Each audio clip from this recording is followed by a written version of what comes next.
So this is Joe Kim of Baekusang Makgeolli Hello. in Seoul. Yep. How you doing? Hello. And I'd just like him to introduce himself and his place here. It's great. Hello guys, I'm Joe Kim from Baekusang Makgeolli, and we are located inside a traditional market in Seoul. And here in our establishment, we teach people how to make traditional makgeolli, and also you get to see our microbrewery, which is that way. Maybe Jeff and I will give you a small insight and tour. And yes, that's the whole point of Baekusang. Teach you how to make really good makgeolli, or discover that makgeolli is not just one thing, but a lot of it.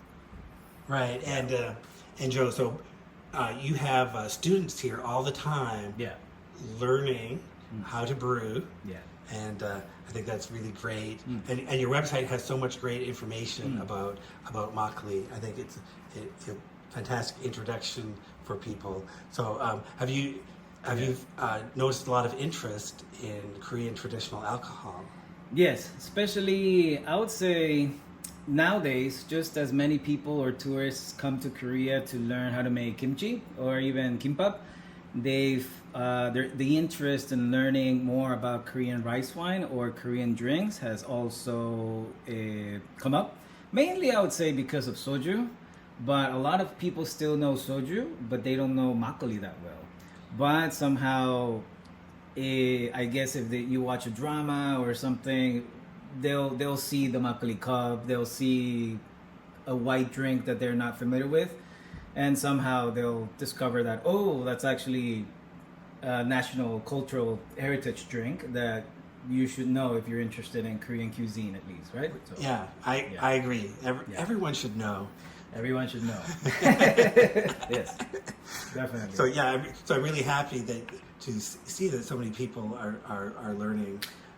Yes, so I'm always happy when people leave the class actually knowing more about makgeolli too. But at the same time, my whole purpose is to create confident brewers. As soon as they leave our door, our shop, they'll have the confidence to try and make it back at home. Because unfortunately, still, as you know, Jeff, there's only two ways to enjoy really good makgeolli outside of Korea. It's number one. If you're outside of Korea, you gotta learn how to make it. Or if you really want to enjoy a good makgeolli too, you gotta come to Korea. Right. Exactly. So yeah. Exactly. And because you have your brewery right here, Yeah.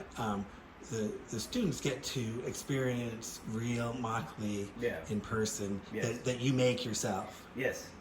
For the most part, yes. Sometimes we also have makgeolli that students weren't able to take, especially if you live in Australia, because I know how hard their customs is. So usually students will also try other students' makgeollis too at the same time too, good. and they're very happy to know, wow, another person made this too. I can make it. So that's where we're trying to focus into not just giving you a taste of makgeolli, but to make you a confident brewer, or try to at least get your hands messy and do it for yourself, right? Yeah, exactly. Yeah. That's what needs to happen. for There, sure. there you go. Yes. So let's take a little tour Yes. of your place here. Yeah, sure. So we teach the classes here. It's nothing very fancy to show. Me and Jeff have been drinking a lot of makgeolli, a little bit of makgeolli, sorry. But the brewery, here's the brewery. Now, the thing with the brewery is obviously you can go two ways with it. For me, because of the space that was small, then I had to kind of bring down the machinery or all the equipment that I actually wanted to get. So you can actually you can actually buy a machine that will wash rice for you, or steam rice for you all at once, which happens to be very convenient, if anything. But I couldn't fit that in this very small microbrewery, so I had to give up. And for instance, too, I wish I had a machine that it puts all the labels into my bottles, of course, yeah. which I can buy if I wanted to, but as you guys can see, there's no space for that. But so we do it all by hand, which a lot of traditional breweries do it like that too. But it just shows you that if you actually want to start, you don't have to get all this expensive extra stuff. As long as you have really what you need, then you can start to make makgeolli at a larger scale, and that's what this brewery kind of will show you in some way. Yes. Yeah. Well, I hope many people are inspired to brew because of you. Well, and that's the beauty of makgeolli too, because if you start making makgeolli, it's very inviting too. I always tell my students how makgeolli feels more like cooking. It's not so much like, oh, I need to get all this fancy stuff. I've done beer before too, and beer seems to be a little bit more complicated when it comes to machines and everything. When it comes to makgeolli, the best tool that you need is your hand. Right. Exactly. And the right ingredients, obviously, too. So, all right. So, yes, let's check it out. Yeah. The door's a little bit funny. Okay, but okay. Yes. Oh, that's okay. Oh, here. You can have, yeah. Okay, so you want to ask me questions first, Jeff, or do you want me to just give you a small rundown? Let's do the rundown of what you do have in here. Yes. It might be small, but there are many things in here. Yeah. So obviously, when it comes to my brewery, the most important thing that you need to get right is you need to steam rice correctly. Now, if you're doing things obviously at a larger scale, something like this comes very handy. Now, this is actually a rice cake steamer that a lot of tteokjips or rice cake places will have. And each tray here will hold about 10 kilograms of rice. Okay. So when I steam my rice, I do 20 kilograms in one go. Jeff can later tell you the recipes or how much makgeolli that would make, but for the place that I have and for being a one-man team, I think that's more than enough. Okay, if I grew maybe 5 other hands, then maybe I would get another one, but that's not the case at the moment. So the steamer will, having a good steamer it's one of the most important things in order to make good makgeolli, obviously, right? Obviously you got your workspace. After you make your makgeolli, then you might wonder obviously where you put them. Now, when it comes to Pekusen makgeolli, since I target more traditional makgeolli, and I love brewing inside hangaris too, or ceramic clay pots. Now, there's benefits of doing it in ceramic clay pots and in stainless steel, or even in plastic or glass. You don't have to do it all the time in ceramic clay pots, but there's pros and cons. I don't want to make this video too long, but obviously if you're doing it in ceramic clay pots, it keeps everything that you're fermenting at a more steady temperature too, which I happen to like, okay?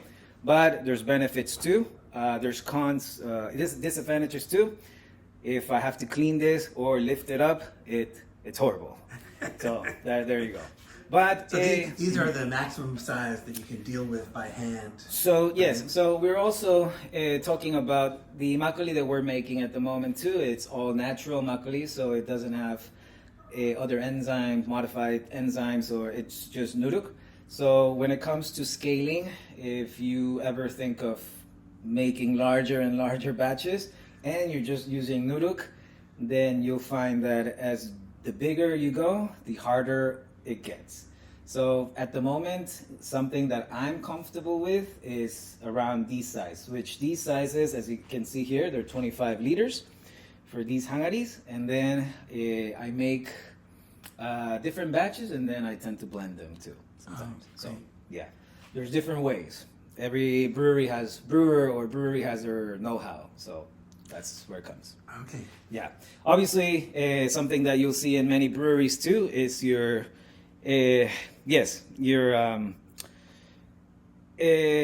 jumagok. Yes. This is basically just a stainless fermenter. There you go. Which you can control the temperature. And it also has a motor or that's made of magnets, so it will stir your makgeolli. However, when it comes to my makgeolli especially, that motor seems to be very weak, so I don't use it. The only time for now that I use this jumagok is when I'm actually conditioning. So after all the makgeolli is done, then I just put it in here and then I condition it too. Okay. So yes, but you don't actually need one of those too. If you can just plainly just if you have access to a cooling fridge or a kimchi refrigerator. In Korea, you live in the land of kimchi refrigerators. So once you strain all your makgeolli, you can just put it in one of these bad boys, and there you go. It's better not to put any other food. You can put other alcohol too, but don't put something that's smelly, obviously, right? Right, right. Yeah. What else? So yeah. What is your signature makgeolli? Yes, so our signature makgeolli is our ginger makgeolli, which we're happening to brew at the moment, right now. And the thing with that makgeolli, it's about 9% of alcohol.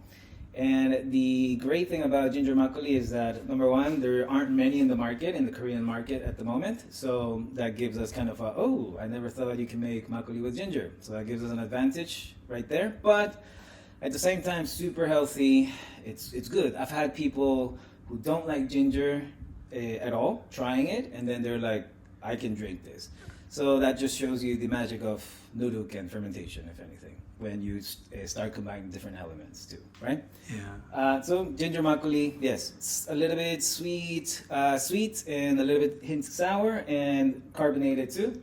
Very crispy too, if anything. So, Wow. yes. Sounds great. Cheers. Yeah. What else? Oh, Yeah. and tell me about your logo. Oh, so the logo, Yeah, Pekuseng here. We're gonna Yes. focus in on the logo. Yes. So the logo Pekuseng there is a jindokge, which is the traditional Korean dog. Now, as you guys might know, Japan has their own dog. It's the Shiba. But in Korea, the national dog is the jindokge, or the Jindo dog. The Jindo dog happens to be a bigger dog and a much friendlier dog than the Shiba. If you guys see in the background too, it's inspired by Minhwa art, which was prominent in the Joseon Dynasty. So usually those colors are representative of Minhwa. And also, what I always thought about was I kind of thought about many years ago when I wanted to make my makgeolli brand. There were a lot of bottles 10 years ago or 15 years ago that were very boring. They were hard to read or, didn't say much, right? So I thought to myself, well, the day that I make my own makgeolli brand is going to be fun and it's going to have a character. And actually, throughout the years or recently, there are more makgeolli bottles that have very cute characters, or the artwork or the label, the design, the bottles are much nicer too. So it's a step up for not just us, but for the entire alcohol industry in Korea too. Yes. So I like that story. yeah. Yes. Yes. Anything else? What else? And obviously, if you make your own makgeolli at a brewery, you gotta find a way to measure it. Obviously, so that's our Kindle.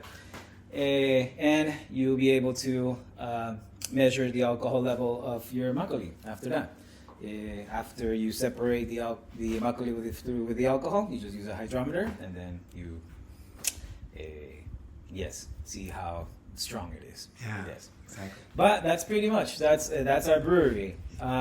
It's still 80% a lot of A lot of working with your hands. a lot of working with our hands, and the reason for that was not because I didn't want to have more machines. It really helps your job in some way, but also, this video will go very long if I start talking about that. But as soon as you use more machines too, the taste and the quality too, it drops too, or it could change dramatically too. Oh yeah. So just to give you a quick example, there are breweries that have, if they filter your makgeolli, once it's done, right? But a lot of brewers or breweries that I know have stopped using that machine, and they all do it by hand.